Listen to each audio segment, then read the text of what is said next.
Welcome to the Imperfect Dads podcast. I'm Justin. And I'm Devin. We believe dads care deeply about their family and kids, but they don't always have a space to discuss what their life looks like. Our podcast is a space for dads to discuss the ups and downs of fatherhood. And how they feel like they're holding it all together. Or how they're not. Thank you for joining us for this episode. On this episode, we have on Devin Krotman. Devin was a huge help for us with taking lead on our Nashville-based dad community, including organizing dad walks and hangouts.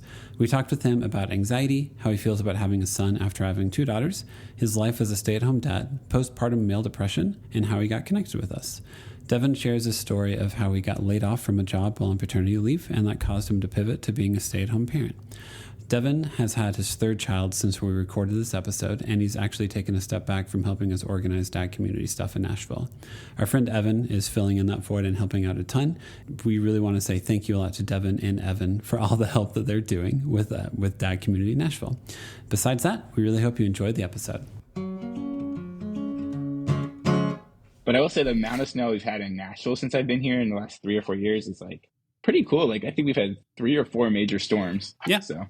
Yeah, I feel like they're always in like January or February, because I feel like in my head they should be like December, but I'm like, no, like real winter is like February and March. We get tornadoes in December. Yeah, exactly. Yeah. That's what happens now. Yeah. It's fine. It's fine. That's all normal. Okay, so I lived in Nashville for 18 years. I lived through a flood, 2 or 3 tornadoes, no fires, but there's that wildfire in Gatlinburg. So, like it was there. Yeah. So like, lived through some stuff. It's fun. No earthquakes. I don't think I lived through any earthquakes there. No earthquakes. Yeah.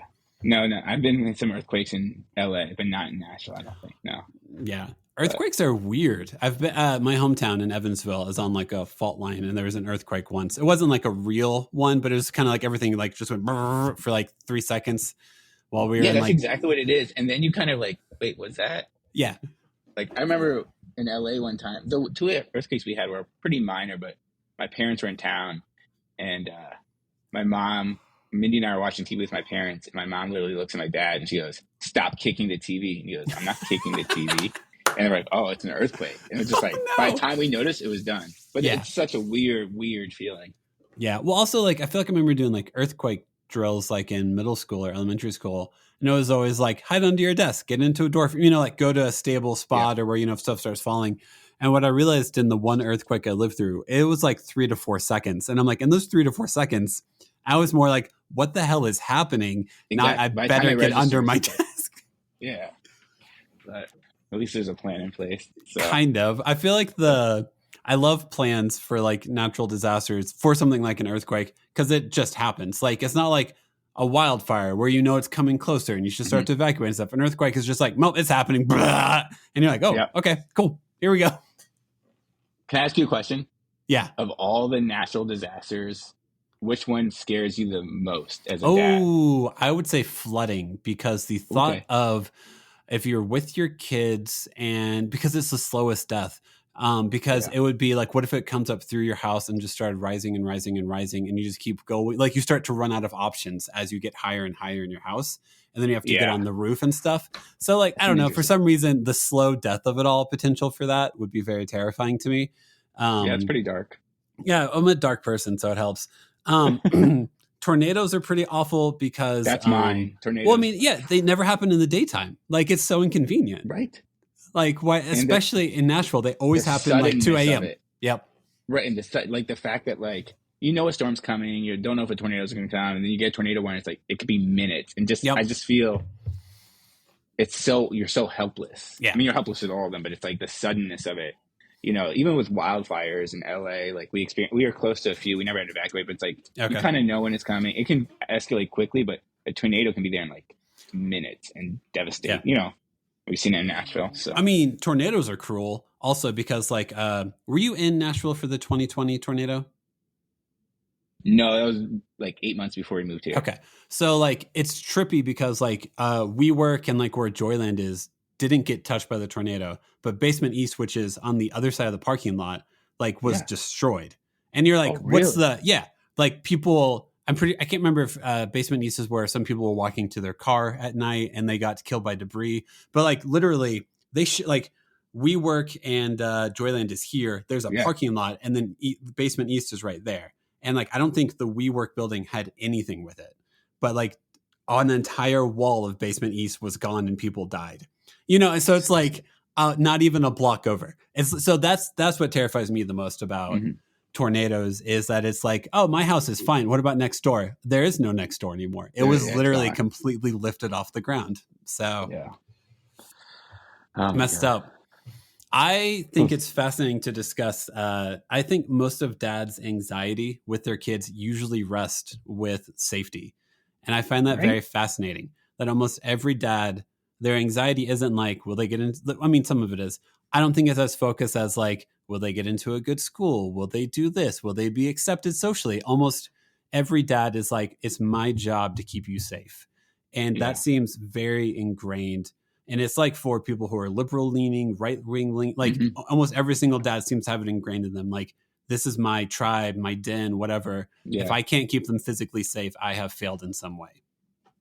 Yeah, I wonder why that is, right? And I don't think like it's a media thing. It's just like something that's kind of been organically passed down through generations and stuff. Yeah. But I mean, and it's not like moms or partners of dads like don't feel that. It's just like I feel like we gravitate towards that, and I don't know what it is. Yeah, I've felt it ever since becoming a dad. I think even before, but it's like, now when there's a tornado warning or a snowstorm, I just like my brain operates differently. Like, all right, don't get to the store. Yep. Like, what's our safe zone? And like, it's weird that a lot of dads share that. I mean, it's a great trait, but And obviously moms care about physical safety as well. If I am listening to a dad talk and I can feel like their anxiety, I'm going to say 9 times out of 10, it is almost always in relation to physical safety. Yeah. So, anxiety is fun, I have a question before you hit me with that. When you moved to Denver, did you feel like you had to acclimate like your body? I mean, I guess it was different because you drove out there, but when I've been in high elevation places like Albuquerque, Denver, where was I recently? I was like in Austin, up in some hills in Austin. Like, I feel like my body has to acclimate, and I'm like, so did you have that when you guys moved out there? So here's the funniest thing. Here's my response to this. Whenever we moved out here, we arrived in a rental car in a rental spot with frozen bank accounts. So I have no idea.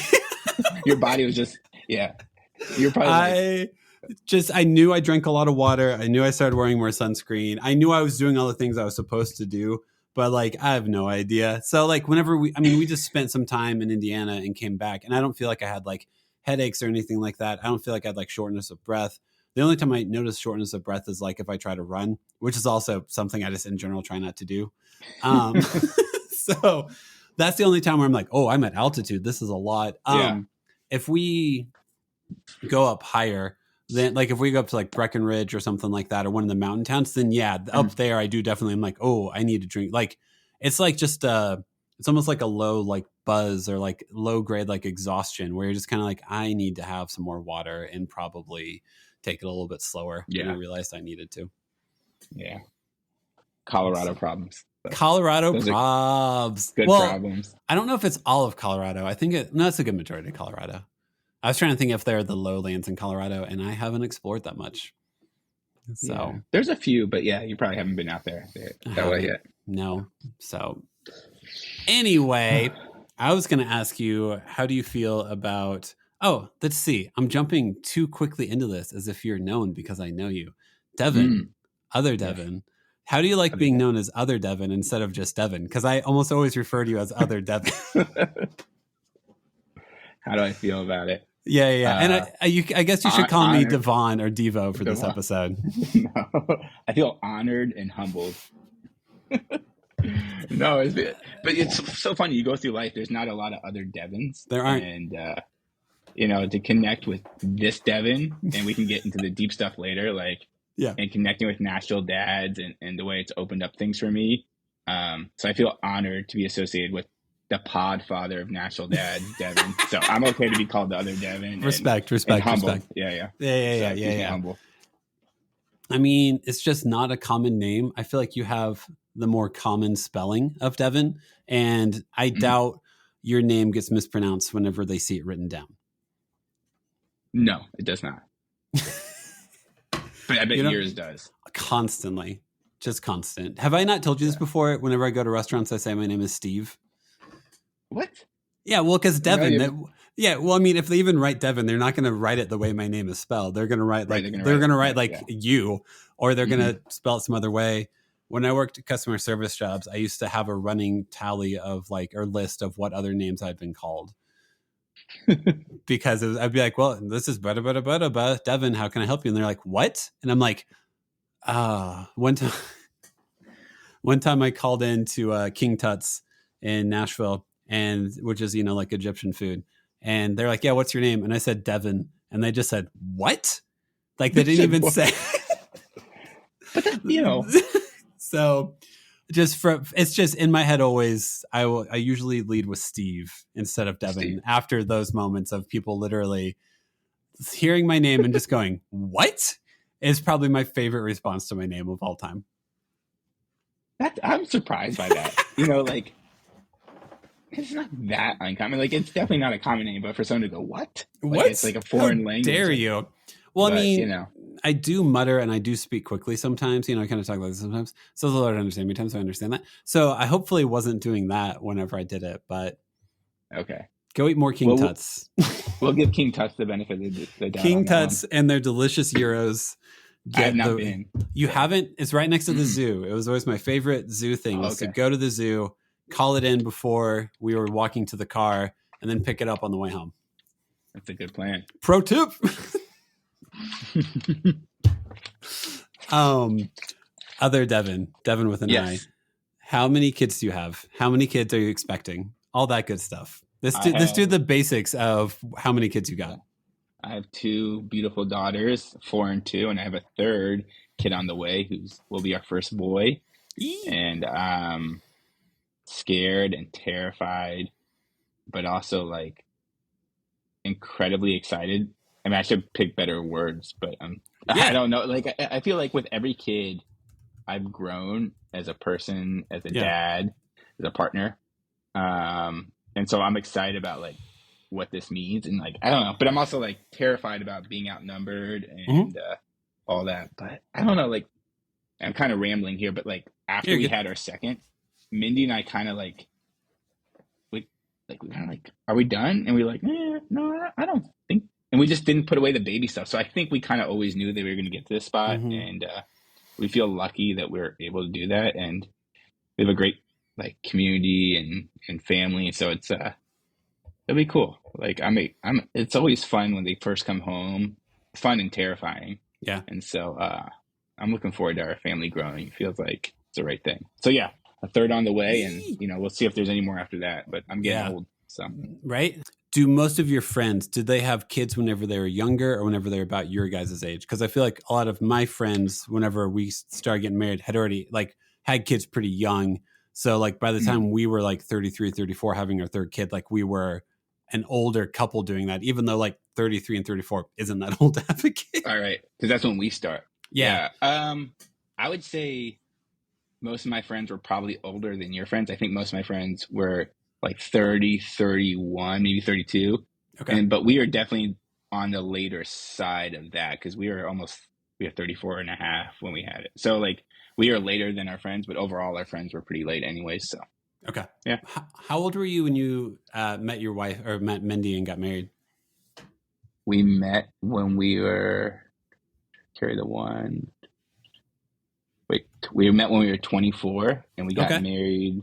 We were together for a few years, got engaged. We got married at like 28, about to turn 29. Yeah. Yeah. So yeah. It's a long time. The trajectory and everything whenever you're dating someone who's in medicine is just so different. Because it's like, hey, I'm going to be in med school from this year until this year. I'm going to do my residence. Like everything is like, hey, if I'm doing this right, here's what the next decade of my life looks like. Yeah, and we're just like, we just finished up that decade a few years ago. No, like we met right as she was applying for med school.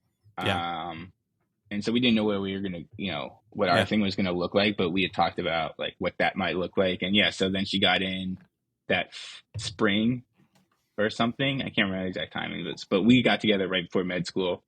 And like, I kind of had an idea. I kind of had an idea what the path would look like, and then you're in the path and it changes. But yeah, it was 4 years in med school of us together. Then we got married after med school, like right when med school was ending. And then we moved to LA for a residency. Mm-hmm. And then she decided she wanted to do a fellowship. So we spent another 3 years in LA. Okay. And that was our decade. And then after those 6 years in LA, that's when we came out to Nashville for her first job. Okay. First job, like sounds weird, but like first job post training. Well, it's weird because like I've looked into some therapy stuff and like the training and all that. And it is like, here's how many hours you need before we think you're legitimate, which I agree with. Like you shouldn't just go from like textbook world to real life. You should have like an advisor, people above you who watch you do stuff and make sure you're doing it correctly. But it is weird to think like, hey, I'm 30, I'm a doctor, and this is my first real grown-up job because everything else has either been a residency, like an association with, the path to get to doctorhood. It is, yeah. I mean, and like, I think doctors do very well financially, if you pick the right field, but you also have to keep in mind that like their earning window is smaller, right? Oh, really? Like income. I mean, well, like think about like, Mindy's first job post fellowship, she was 35.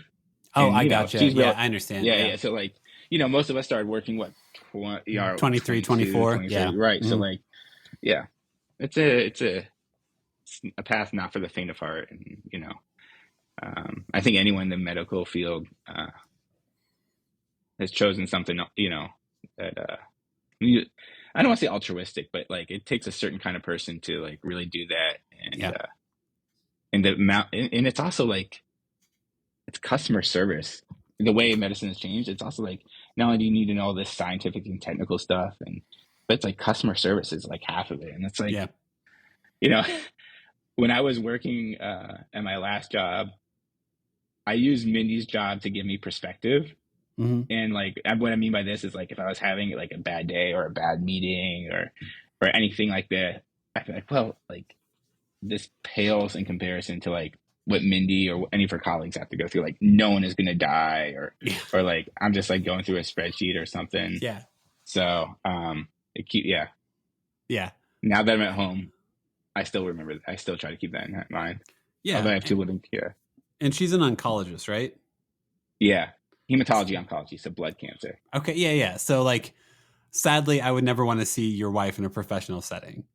I would hope not. Yeah. It's your wife sadly has one of the only jobs or is in a field in which like, I did customer service jobs. I did stuff like that. And if I had a bad day, I was like, oh, people are just jerks. And then you go home and you figure it out as opposed to like, I had to tell someone they had blood cancer today. It's just drastically different worlds. So it is.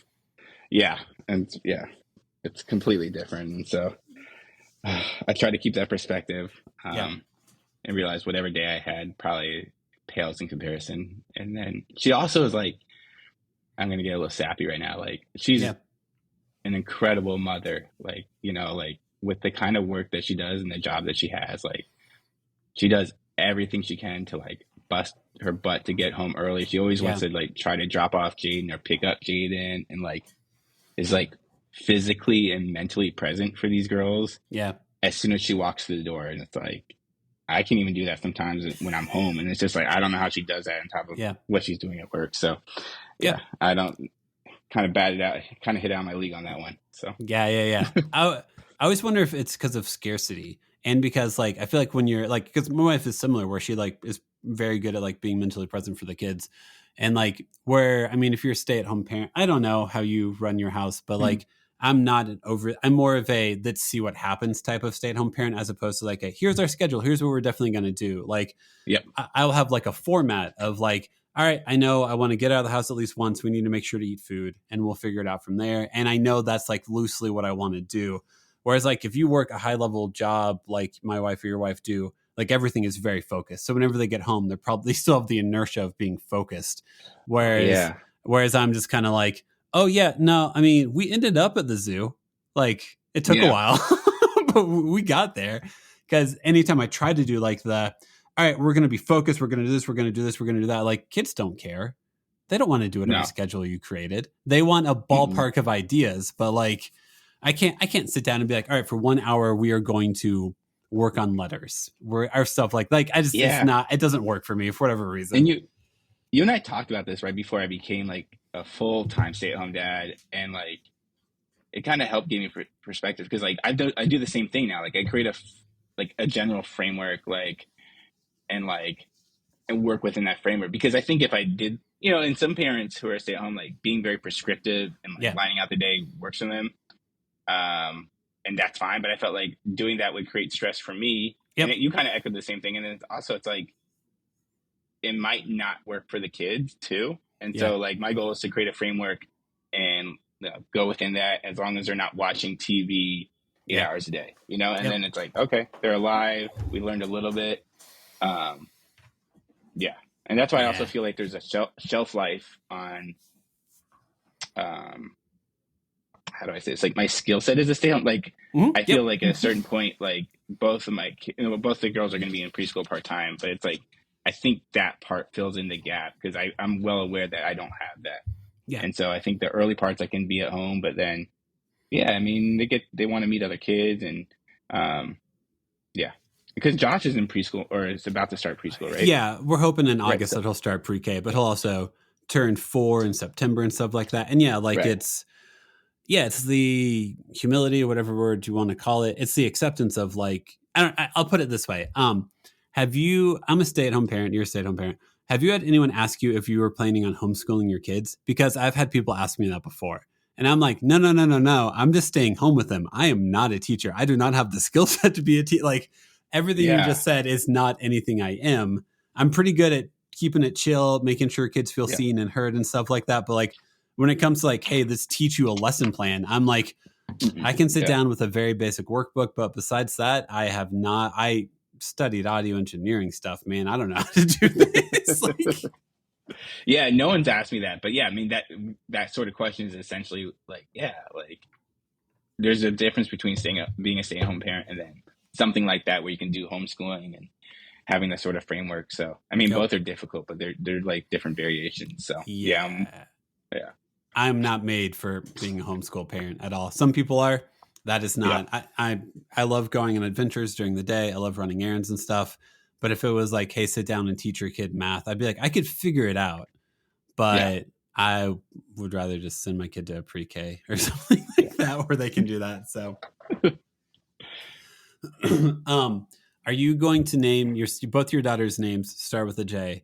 Are you planning on your son's name starting with a J? We are. Yes. Okay.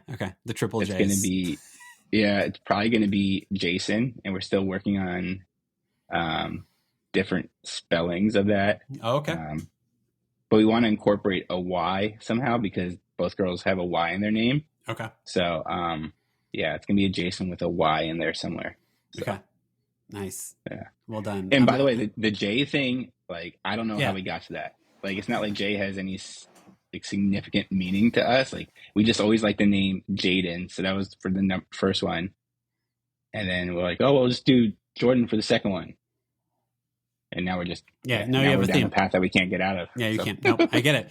That's how we named Holly, and then I got the Holly like bush on my arm, like the holly branch tattoo. Yeah. And then like we got pregnant with the second kid, and it was like, oh, I can't not. Okay, so I have to get a tattoo for this kid, and we did it a plant thing, and then like we had whenever we got pregnant with Josh, we actually just assumed to be a girl. I'm sure you're similar. Whenever you guys got pregnant with the third, you're like, oh, it's going to be a girl because we don't know how to make boys. We only know how to make girls. So we had like 4 girl names picked out or something like that, all plant related. And then we're like, it's a boy. And we're like, what boy names are plants? So Joshua was the only one we could come up with. But yeah, sometimes you have 2 kids, you get pregnant with the third and you're like, we have to keep this theme going. So we got to figure it out. Yep. Yeah. I didn't know that, like, I didn't know that you were like me and like you thought the third one was going to be a girl too. Mm-hmm. And I don't even, maybe it's like not even thinking that it's going to be a girl, but like it's hard for your mind to imagine anything else. Like, 'cause that's all you know is it. And so I remember when Mindy told me that this one was going to be a boy, I literally, like, I don't want to say the word disappointed, but like, I was like, oh, Yeah. I'm a girl dad. Like, how does Yeah. this, Yeah. like, Yeah. what do Yep. I don't know. No, And so like, it's I've learned weird. to, Yep. yeah. Yeah. Did you go through the same thing? Yeah, pretty much. Yeah. No, we there's actually something in gardening called the Three Sisters, in which it is corn, green beans, and squash. And as they grow, they intertwine and they like create like a little ecosystem within themselves. Yeah. So it's actually one of the most hilarious things to me.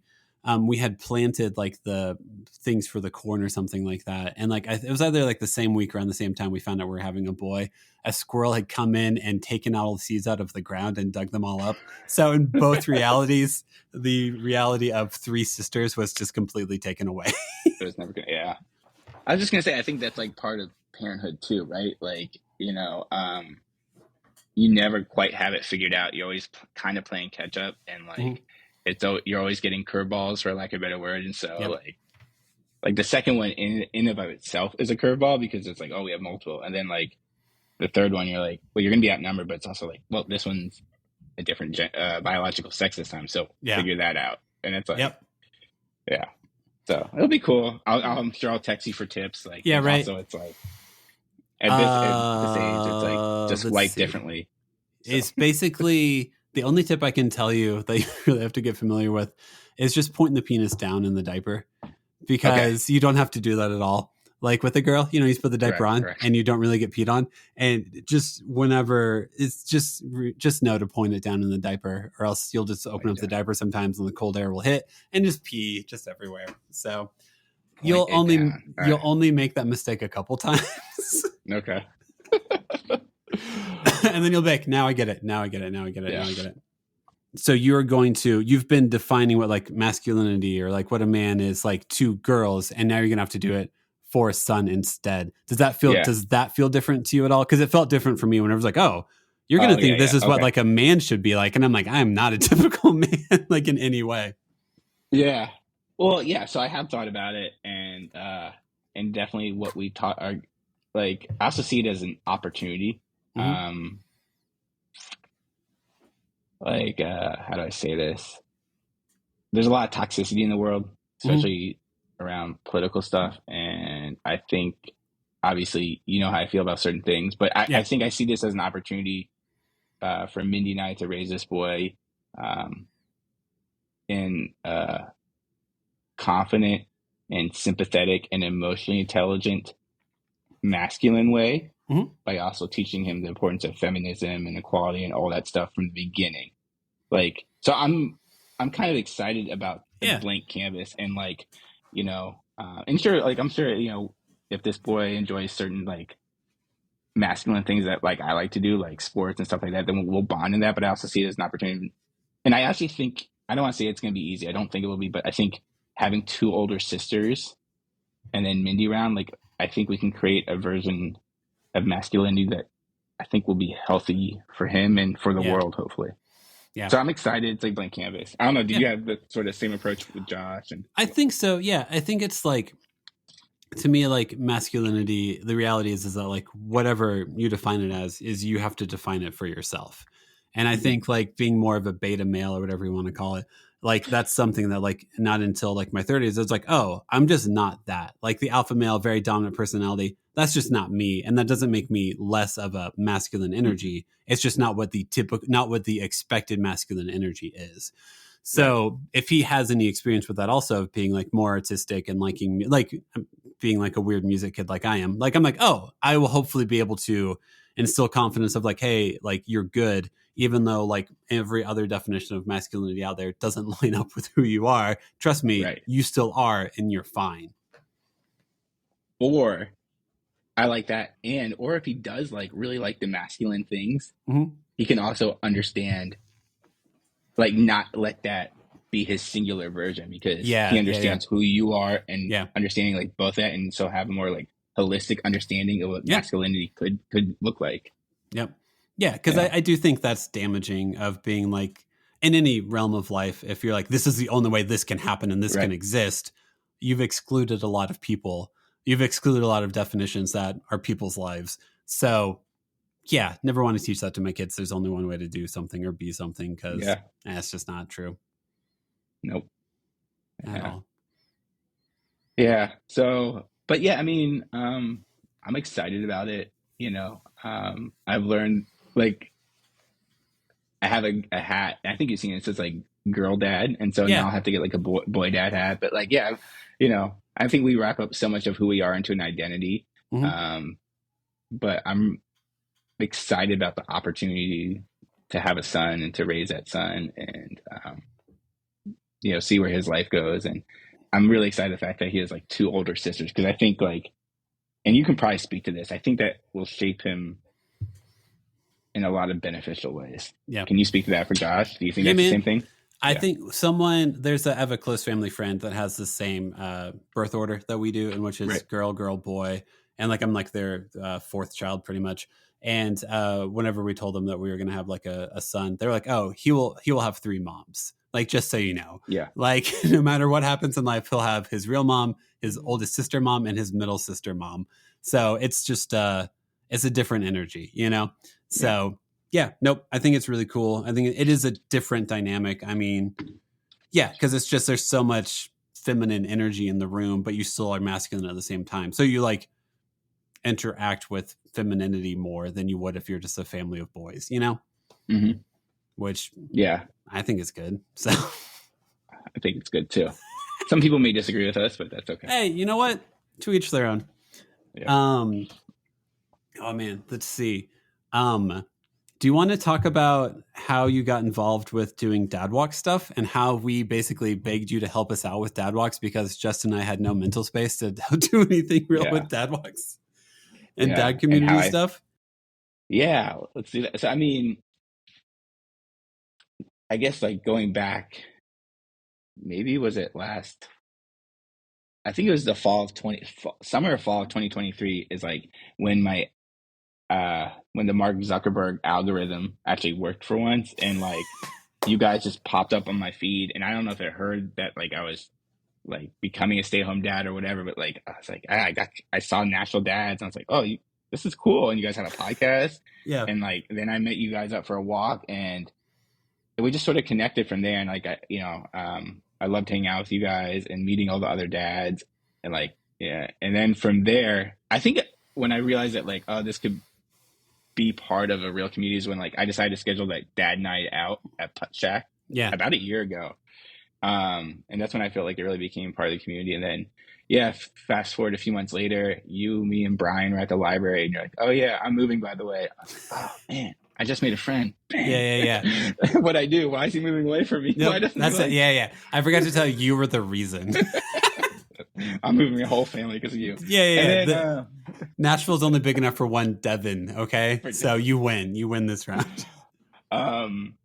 Yeah, but it was like, and then like a couple weeks later, it's when you approached me about like, hey, you know, we want to keep the podcast going, but we want to separate out the community stuff, and we'd love for you to kind of take the lead on that. And I was really excited about it, and like honored and humbled. And from there we started. You know, I worked together with you and Justin on like taking that different account and like creating a vision of like not completely separating the two, but like having a place for the dads to have a community, whether it's dad night out or dad meetups or dad walks, and then doing stuff that's more, because you are in Colorado now, like more stuff that's like community centered within Nashville, whether that's like the Father's Day event or something like that. So I love it. And especially because it coincided with like when I was transitioning to be a stay-at-home dad, it felt like it gave me I don't want to say like a purpose. Like obviously I had a purpose, but it was also something that like I could tie myself to and build around. And I will also say that I had a lot more grandeur visions of what I wanted to do, and I feel like I haven't got there yet. And you and Justin and actually all the other dads are like always very humble. Like, no, just like thanks for organizing everything. Thanks for doing this. And it's like, well, at the end of the day, we just want to be able to create a space where like any dad in Nashville or even broad, like just knows that there's a community there. And whether you want to meet up with us in person or just join the group me and just talk with us, like, I think it's important to know that that's there. And I think that's what you remind me of when you like sort of transitioned it to me. It's like, I think that's like the true north, right? It's like, yeah, okay, we can do the dad walks and dad night outs, but like most importantly, it's important for the dads, whether it's a new dad or a dad going through something, knowing that like, hey, we're there, Yeah. and we're always going to be there. So whatever you need. And so Yeah. I feel like we got to that point. I mean, I was already there, but like now that we still have the podcast and the community, it feels good to know that that's out there and that's set up. Yeah. No, I mean, they're two very different wings. The podcast in my mind has always been like, all right, how do we share a dad's story? How do we normalize what dad's experience is like, basically? Like, how do we give dads an ability to discuss anxiety, pride, like all the thing that fatherhood is? But like, it's great to discuss stuff, but it's also really nice just to hang out. So it is, right? So just to try to create an opportunities for dads, because like, I don't know, already you get older and like it's harder to maintain friendships. Like, I think the best thing that happened to me for the Nashville dads was just how many new friends I made. Like, because it is like you get older and you're like, all right, I'm 37. I'm about to enter into a new world, a new identity and all that. How do I make friends, basically? And I think that's why dads get lonely or they isolate more, is because they're like, it's really hard to know how to make friends. And if people are also like, I don't know how many rooms you've ever walked into where you're like, hey, I'm here to willing to talk to people and no one makes eye contact. So you're like, never mind. I guess I'm not talking to anyone today. Good library meetup for story time. Here we go. Yeah, and I think it's already tough. I don't want to say tough. Like, it does not come naturally to a lot of men to find a way to go out of their way to like hang out with other guys or schedule meetups and stuff like that. And so I would actually say that you are pretty good at that, but like I think I've grown into it, but like naturally, I don't think it comes for a lot of men. And so like, using the Nashville dads as a way to kind of center that and to like build friendships has been like, it's helped me a lot, and hopefully it's helped the other dads kind of make friends as well. So, Now I was going to say, you said that having this outlet has been helpful for you as you transition into being a stay-at-home dad. I think it's because whenever you become a stay-at-home parent, it's a little too easy to believe that your entire identity is now about your kids and your family. And like, it's good to have an opportunity to be like, hey, by the way, this is really good and really important work that you're doing, but also there's more to you than this. So don't, it's really easy as you get older to let parts of your life quiet to some extent. And so I was also grateful to be able to like have you help out with all this stuff, because it just helps. It just helps to make sure you are able to see yourself as a full person as opposed to just thinking you're one thing. Yes. Well, I really do appreciate it. And it was like, because I think it's already tough enough being a stay-at-home dad. It's tough enough being a dad already, and then being, or any sort of parent, and being a stay-at-home dad, it's a transition. So it felt like having this, I was really excited that you guys asked me, and to have this other thing where it's like, I don't want to say it's a job, but it's like, oh, this is the other part where it's like, I can pour my energy into, right? And be able to like bifurcate my stay-at-home dad hat for a little bit, right? So I feel really honored. So thank you guys.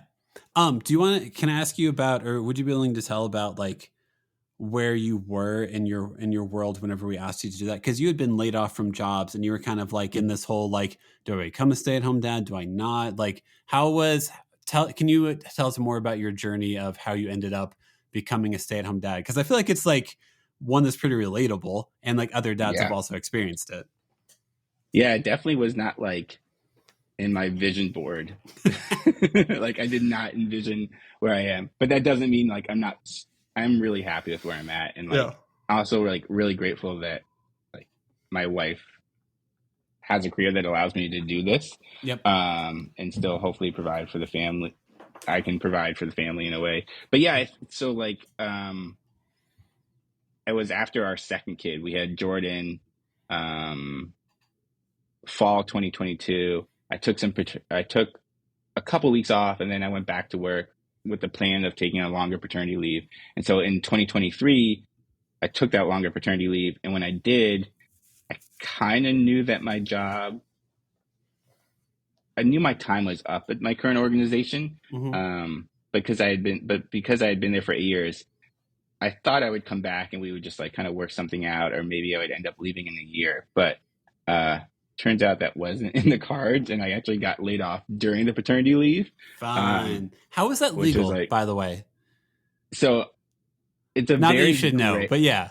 No, well, like I did talk to some lawyers. It's a gray area, and because they said I forget how they worded it. Like my particular role wasn't needed anymore. It was about like the role itself. Gotcha. Um, and so I did talk to a few lawyers and like, well, you might have a case, but it's also you have to figure out how much mental energy you want to put into it. And so Yeah. I figured I'd just take um, the compensation package they had offered me. And so Yeah. I figured like with the second one, it was just easier to like let it go, Mhm. be angry, but like move on. Cause I was kind of ready to move on anyways. I didn't like the timing of it and everything like that, but like it was one of those chapters where it just kind of made sense to move on. So yeah, that was like spring of 2023. And at that time, Jaden was in preschool, our oldest. And then we had a nanny helping out with Jordan. And I took a few months to kind of figure out like, okay, do I want to go back to work? I started looking for jobs casually, but then Minnie and I talked about like, well, maybe this is something I do full time.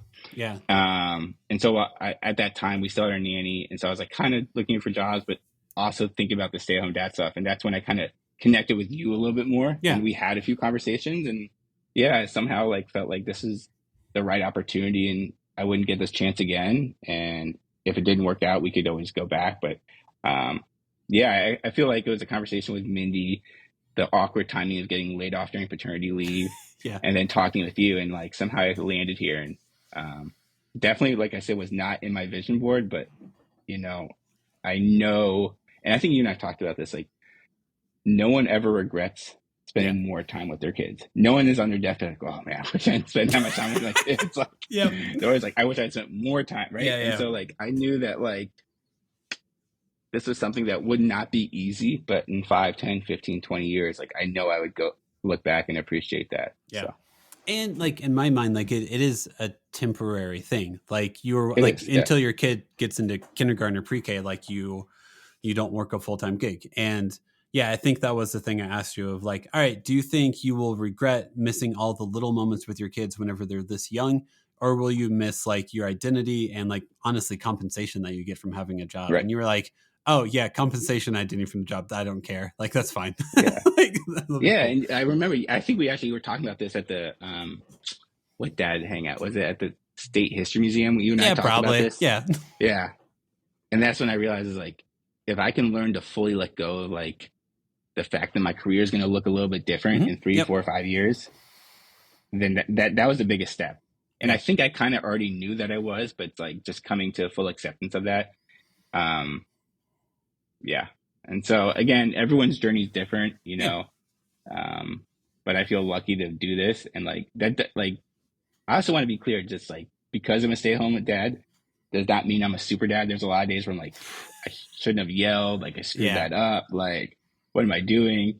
But like, I try my hardest and I love the kids so hard. And it's like, I know I love this opportunity, even if some days like really do suck. So, pretty much. I agree put it with eloquently. That. Yeah. Man, if you want like the phrase that I keep in my head, that I relate to a lot of things, it's kind of like all versions of you are worthy of love. Some are a lot easier to love than others. So there are the days in which I am not very nice to my kids and I'm kind of like, what the hell are you guys doing? And I'm like, hey man, don't be too hard on yourself. You are still worthy of love, even though you have no love to give to anyone right now, apparently.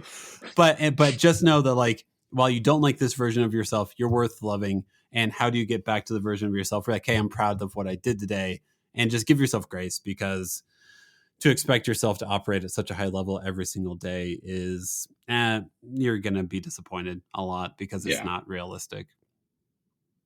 Yeah. Well, I appreciate that. And I think I did actually text you one day when I had one of those breakdowns, and you said something along the same lines via text. And it's like, I think you also told me one time that like, you know, what did they say? Like parenting is only hard for the ones that like really like, I forget, I'm going to butcher it.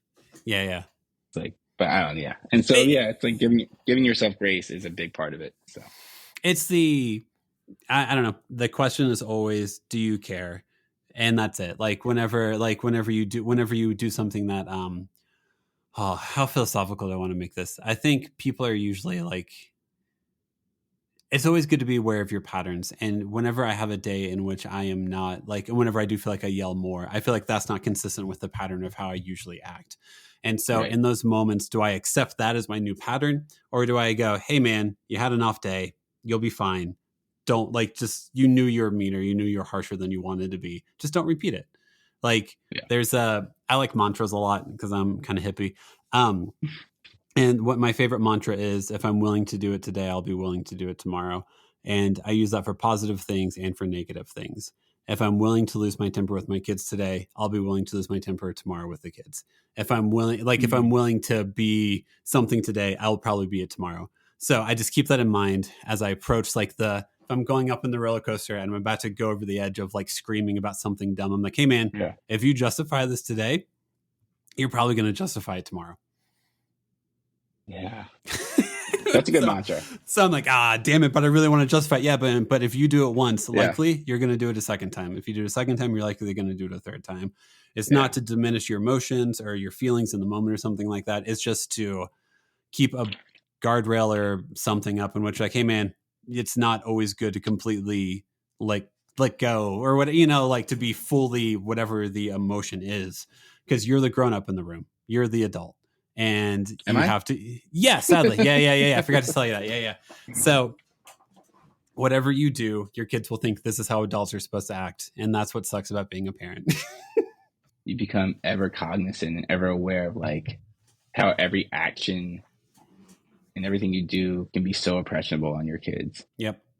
That doesn't mean you should like walk around with this sense of like anxiety and dread about like everything you do, but it's like, that's why it's the hardest job in the world. It's like, because you really are like shaping these little humans, and you learn to become a better version of yourself. I think we talked about this in the beginning. Like, I think with each kid, I'm hoping it stays true with the third, that like, I feel like I become a better version of myself.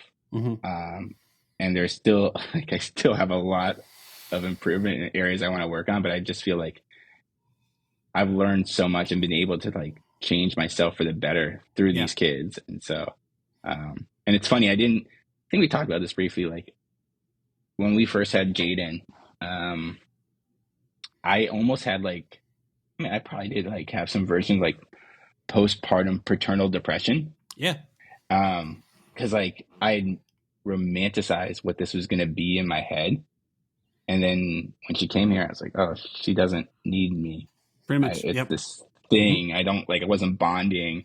Yep. And it took me about almost like 6 months to really kind of like figure it out and like accept it. And I talked to a lot of different people, a lot of friends, and everyone's different. Like some people bond with their kid right away. Sometimes it does take a while, but like to go from that area, which was dark, and Mindy had to guide me through it on top of being postpartum herself. Yeah. To go from there to like where I am now, it's like, it's been an incredible journey. And now like, it's been a lot. And so I think, I kind of lost my train of thought there. Hey, you're good. It's really trippy because I think, there's a lot of romanticism to your child being born, because it is like your identity changes like immediately whenever it happens. And, but as the dad, like it's such a weird thing to discuss, or such a delicate thing to discuss, because like you don't always immediately connect with your kid, because like, especially if your wife is able to breastfeed, like you're looking for your window to be helpful and to have purpose. And there's not always a window to have it. So you have this thing that like, the rest of your life is going to be centered around raising this child and like taking care of it and all of that. And then like you meet it and the kid doesn't like you, or it feels like it doesn't like you, because it just screams and cries. And then you're just kind of like, oh, I thought this would feel rewarding. And all I feel like is like everything I do is a failure. And so but like no one warns you about that. You just hold your kid and it screams, and all your comfort techniques mean nothing. And then you're like, by the way, feel good about yourself. And you're like, no, I'm not going to do that. This sucks. Like, I love this kid. You're right. You said something earlier. It's like your life centers around this kid, and you know that going into it. But then when the kid is born, you realize that like, just because your life centers around it doesn't mean that like you're going to be intricately involved in doing everything that like quote unquote provides value, right? Like you have to learn to like be humble, take a seat back, do other things, and know that over time it will come there. And I feel like there should be more books written about like those sort of feelings when the kid is first born, because there's a lot of books and movies written about like, oh my God, it's this perfect thing right away. And they are perfect, but it's also like, overwhelming and you're crippled with fear, Yep. and there's not an immediate bond sometimes too. So they don't talk about that in movies. They don't. And like, I think, I know there's a reality of like, yeah, this say your wife just woke up to breastfeed the kid is fed, and then you change the diaper and everything, and then you're trying to comfort the kid so it can fall back asleep, so your wife can fall back asleep. Right. And then the kid screams, and the kid screams louder, and the kid screams louder, and you look up, and while it has felt like it's been 5 hours, it's only been 30 minutes. And then you realize the only way for this kid to be comforted is by waking up your wife, who is still a month or two postpartum, and you're going to be like, everything I do doesn't work. Can you help me? To someone who has just given everything. I'm worthless. Basically. And then, but then also to somehow recenter yourself and be like, by the way, you still have a purpose here, is something that like, oh, it's not very fun. And also, you can't really warn someone, you can't give someone a heads up about that. Like, hey, by the way, you might potentially have a lot of moments in which you feel useless for something that you want to dedicate your life to. And it might be the first time in your life you've ever experienced this. Have fun. Well, I think maybe that's it. And maybe like, if I were to, because you don't want to scare a dad too, because some dads will click it right away. But like, I would just encourage any dad new dad who feels that right away, like to one, know that it's okay. Yeah. And two, like, I don't want to say build a community, but like the chances are you probably already know your friends or who are dads, and like talk to them and talk to other people. Like, just because I think being open and transparent is like what helped me get through it. So like, one, know it's okay. And two, like, talk about it. Don't bottle it up, because that's not going to help anyone. I learned that. And then I think those are two most important things. And so, And you always you can put it in a more eloquent way than me. So whatever. You're better with those words. With those words. Well, don't encourage me too much. Here's a way that I've had to think of it that makes sense, or what I tell myself in those moments is, because I think what it feels like is, it feels like your love is broken to some extent, because all the ways you're expressing love aren't working. So you're like, well, shit, my love must not be worth anything then, because it seems to make everyone like hate everything. So what do I do here? So you have to remind yourself, like, okay, my love is good. What I want to express is good. The medium in which I'm choosing is not working. So what else can I do? What else can I find to express this love? And to me, I always tried to shift it from how do I help out with the baby to, if it felt like everything I was doing wasn't helping with the child to be comforted or be whatever, was then it'd be like, cool. So then that means, how do I make sure if my wife has to now do more because of this scenario, how do I make sure that she doesn't have to think about anything? How do I make her life easier then? Because she is now carrying more of a load that I'm not capable to carry. And that's where I would recenter my love. And that should be the focus. And knowing that if you do that, one, it'll distract you from the fact that like, oh, you're not bonding right away. But like that the other stuff will come later. It's like you focus on her, so you can focus on the baby. Everything else will come together later on. Pretty much. And also that like the first 2 years of a kid's life are the two like most exhausting. You can't predict a single day. Sometimes you can't predict the hours. And like, I feel like until your kid turns 2, consistency doesn't really exist. And even then it is a very shaky consistency. Yeah. Oh God. You're scaring me. It's reality. Sorry, man. I know. Yeah. You'll be good. It's all going to be good. But it's just the reality of like, hey, whenever you know that like you're about to have another kid, it's like, okay, cool. 9 months and then 2 years of kind of being like, okay, cool. Let's keep this kid alive. Let's bond. Let's do whatever we can. And I've got to be as flexible as possible because I have no idea what every single day brings. Yep. Yeah. Yeah, it really is. I always think like 2 years. I also feel like the first 6 months are the hardest of those 2 years because of the lack of sleep. And it's like, after 6 months, you can kind of get them on schedule, sometimes earlier, sometimes later. But I think for me, going through 2 kids and about to be a third, it's like those 6 months, the 2 years are like the ones where you just like, where am I? Like, I'm a zombie. What's going on? Like, I can't, like, did I shower today or this week? And it's like, it's very much you drive to the grocery store to get eggs or milk because you realize you didn't have it. And then you arrive at the grocery store and you're like, I don't remember driving here. How did I know I drove here because I'm behind the wheel and I just parked. I don't remember driving here. Oh, And then you God. get Doritos and leave without the eggs or something. Yeah. Then you come home and your wife is like, did you get the stuff? And you're like, when you say the stuff, what did you mean? Because here's what I Yeah. got. Here's what I got. I got some stuff, but I not the stuff. got things. I didn't get stuff. I got Yeah. things. Is that still good? So, other Devin, how we end all of our episodes is we ask every guest the same 5 questions. So, but here's the thing: you kind of already gave some backstory on your kids' names. So I'm not going to ask you your kids' backup names. Instead, I'm going to ask you for your first question: what is a subject you know way too much about now that you're a dad?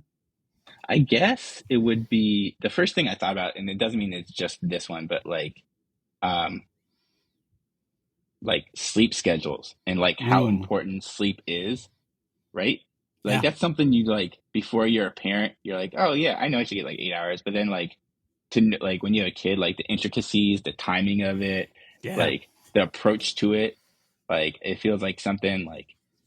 I mean, I remember one of the first follows I was like I forget what her name was, and it was like some woman who literally was like focused on like baby sleeping and like sleep training and stuff like yeah, that. Like that was her whole Instagram account. And that was like one of my first follows as a yeah. dad. So it's like I can't like if you would have told me like 2 years ago or like 4 years ago, like this would be something you are like intricately like Yeah. why sleep is sleep.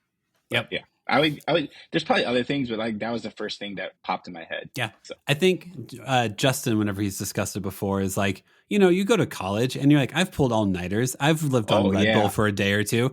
And then you try to do that with the kid and you're like, wait. I can only not the do this same. once like every 2 to 3 weeks, Yeah, not yeah, every day for 6 months. yeah. I think I remember him telling me that too. It's like it is. Yeah, it is not the same. It's not. But you have some And familiarity, also, right? Because one you're of like, my friends. I've not slept before. I know what it's like to do things and while not sleeping. And it's like, yeah, but have you ever Yeah, held a screaming child who wants you to comfort it while you don't have any sleep? And you're like, oh, not so much. no. And also, like, I would also just say, like, it's unavoidable. Like, one of my Yeah. friends who has 4 kids now, was like, everyone will be like, "Oh, just get your rest now before the kid comes." And he's like, "That's bullshit." He's like, "You Yeah. can't like save up your stuff. No, Like, it's oh, not a I bank of got like, sleep. Yeah. it's like doesn't work that way." He's like, "It's No. just gonna suck. It's like, Deal oh with it." man, I'm gonna go ahead and cash this check for 5 hours of sleep because I haven't Yeah, slept yet. No, sorry, it's not how it does works. not work that way. But you also shouldn't like not sleep. You shouldn't, be like, Right? I'm You just shouldn't not do gonna that. Yeah. sleep because like that's not gonna do it either. Yeah, No. that's valid. Next question. Favorite Yeah. TV dad? Yeah, I know this is cliche. I've literally thought about this because every time you guys ask someone, I was like, um, I mean, it's Bandit, Yeah, it has to be. I understand. right? It's Like, too good. I feel like age-wise, he's probably a millennial. Yeah. Um, I mean, he's also unrealistic, but it's like I just love how willing he is to like fall on his face, like Yeah. let his kids like beat him up, do all these different things, and like this sounds weird to say about an Australian cartoon dog, but I think he has a high level of emotional intelligence. I think his EQ is really Oh yeah, good, totally. Yeah. and so yeah, I just like I know it's like because other people have said it, but it's like every time I listen to the podcast, I'm like, what would I say? What would I say? I'm like, yeah, I mean, It's Bandit. it's Bluey and Bingo's dad. Like, I Yep. mean, he's just like, and he also is like one other thing, and then I'll like, stop glorifying him. Is like he's like willing to make mistakes, and I think Yeah. and not beat himself up about it. And Yeah. I think that's like a really important part of being a parent. Yeah. Are you familiar with the episode Curry Quest? It's I'm the sure I've one. seen it. Okay, it's the one in which Bandit has to go on a work trip, and like he actually expresses sadness for leaving his family for a couple of weeks. And I Yeah. feel like I've never actually seen that depicted in a TV show before, in which a dad has to leave for work and is somber about the fact he has to leave to go do something, and that's away from Right. his family. And I'm like, it took how many years and a freaking cartoon dog to express like Right. a dad could leave his family for something and be like, And I be know I have to sad. do this, but I think this is better. Yeah. Yeah. Yeah. I mean, it's there's a reason everyone is obsessed with the show. It's really special. So. Yep. All right. Next question. Least favorite kids show. Oh, yeah.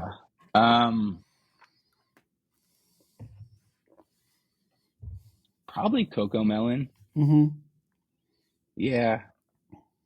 I mean, I've learned to really like love all the different shows, and also learned that when they watch a show or a movie, it will be played on repeat for a while. Like right now we're in the Frozen zone. Oh yeah. Like earlier, like Jaden was really obsessed with like Nightmare Before Christmas. Okay. And like just right. So like I've learned that like whatever zone you're gonna be in, you're just gonna learn to accept it. But yeah, there's something, and also to be clear, like if Coco Melon works for your family, go for it. But it just like every time we watched it, like it just felt like there was no harmony. It just was like all over the place. Yeah. And just like I don't even think the kids liked it. Yep. Yeah, it wasn't part of our ethos as a family. Yeah. There you go. There's like the PR term of like, that does not work for us at this point in time. Thank you so much. All right, I know we're trying to wrap up, but what's your least favorite one? Oh, I mean, I hate like so many Disney shows. Like it's my girls are starting to get into like the tweenager Disney shows. So like it's like the formulaic Disney comedy show. So like Jessie is one, in which is like a girl from Texas moves to New York and is a nanny for like 5 kids or something like that. The Disney laugh track shows are painful. They are so painful. Like I just that's the one right now. I don't like Super Kitties at all. It's whenever like it's so formulaic that I'm like, I feel like I could write this show, but obviously I didn't, or else I'd be doing that right now. So yeah, there are some shows that are just like painfully formulaic where it's like, oh, here's the problem. Here's the solution. Oh, are there 2 minutes left? Cool. Now you're going to sing a song. Awesome. Here we go. Also, I overanalyze all media and all content. So that's more of my brain being weird than anything else. So there you go.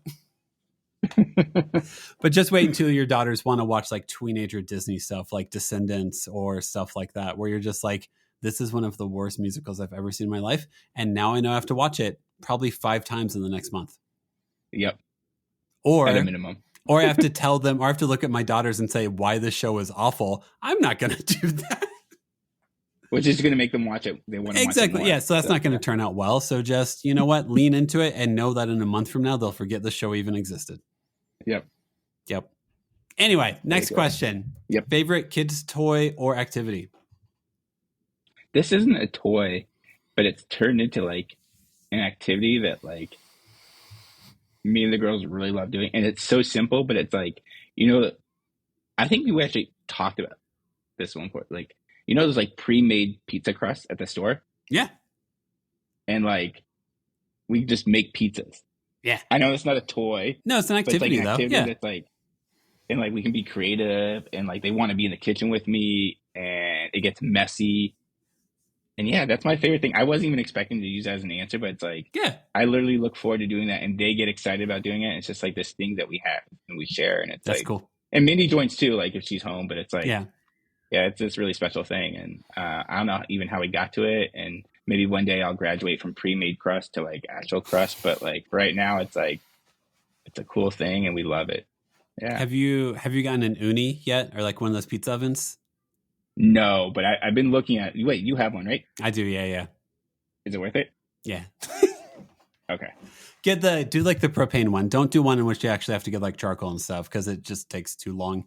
But yeah, you can like, you literally make the pre-made, you can take a pre-made crust, put the sauce, put all the toppings on and stuff, you know, get like the pizza peel and put it in the oven. And then like within a minute or two, it's like fully cooked. Okay. And you can kind of like sit with your kids and like turn it and stuff. And it's pretty cute and fun. All right. I think I'm going to do that. Ask for that one year. Yeah. That was, when was that? Wasn't that like the gift you got when you guys moved to Colorado, right? That was on my list of like, all right, not sure how this is going to shake out, but if we have the money, can I get an uni? And it luckily worked out. So yeah. Very cool. I think they do Black Friday sales also. Wait for a sale. Because I feel like that's definitely one of those purchases where I bought it. Then like the next month I was like, it's 20% off now. And it's like, God, all right. Every time. Every time. Anyway, last and final question. Yes. Moment of your kid's life you're most excited to be a part of.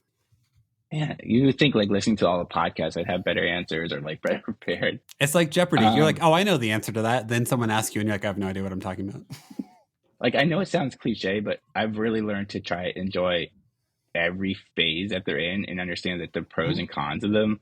Like right now, it's definitely physically exhausting, but I also know that like in a few years, they're like the hugs and kisses are going to be way less. Yeah. I know this is like so far in the future, but I'm like, this is not a particular phase, but I'm really excited to see what all three of the kids like turn to be like when they're adults and like see what kind of people and adults they grow into and like how they can contribute to the world and how they love and respect one another. And it sounds kind of sappy, but I think it's so cool to like watch them grow up and see I don't want to see like the finished product because we aren't even finished products, but to see like what they become as adults, I think it's going to be really cool. And I know I'm going to cry a lot at graduations and stuff, but I think seeing that and them growing to them, who they are as people is going to be really special. Devin. It's so weird to say my own name and think it's in relation to someone else. Devin. Hey, this is where we give people an opportunity to promote whatever they got going on. I'm assuming you want to promote the Nashville Dad Walks account and all of that is what I would guess. But yeah, do promote some Dad Walks, Dad community, all that good stuff? It is. I mean, I want, you can find us from the Nashville Dad account, but like go to Instagram, look up the Nashville Dad Walks. In our bio is the Group Me channel where you can join this like little chat that we have going on. We keep up with events, but join it. Sometimes I post a lot, sometimes I don't, but join it, be part of that community, and reach out to us and just know that we're going to be doing stuff throughout the year. Hopefully we're already trying to do some regularly scheduled dad night outs, dad meetups and stuff like that. But if you're a new dad or if you're a dad going through something or if you're a dad looking to make friends, reach out to us. We're here. And even though we don't do a lot of walks in the winter, we're trying to do other things. So just join and talk to us and then listen to the podcast. Oh yeah. That thing. Yeah. But then you have to listen to my voice more. So that's the kind of a downside to it. And so some voices were made for NPR. Anyway, other Devin, I hope you know that I appreciate you. And sincerely, whenever Justin and I were like, oh man, we need to separate this out. We don't really have the mental space to like do dad community in town, but we know that's really a big need. You were who we thought of because of just your willingness to want to bring people together. I do think you are someone who wants to connect people, and that's not a common characteristic to find. So thank you for all you've done with it. Thank you for running with it. Thank you for making it your own. That is very appreciated. And man, appreciate it a lot. And means a ton that you want to help us out with all this stuff. Well, thank you guys. And I'm glad I found you guys at the right time and helped me transition to who I am as a dad. So thank you. Yeah, man. Really appreciate it. My kids are literally staring at me, waiting for me to be done. So normally I'd stick on and talk a little bit more, but I'm going to go. It's all good. All right. Sounds good. Sweet. Thanks, Devin. Bye. Thank you for listening to the episode. Make sure to follow us on Instagram at The Imperfect Dads Podcast. And make sure to subscribe and rate us 5 stars wherever you listen to us. The music is provided by The Wildfeathers. And all episodes are produced and edited by me. Make sure to tune in Mondays for new episodes.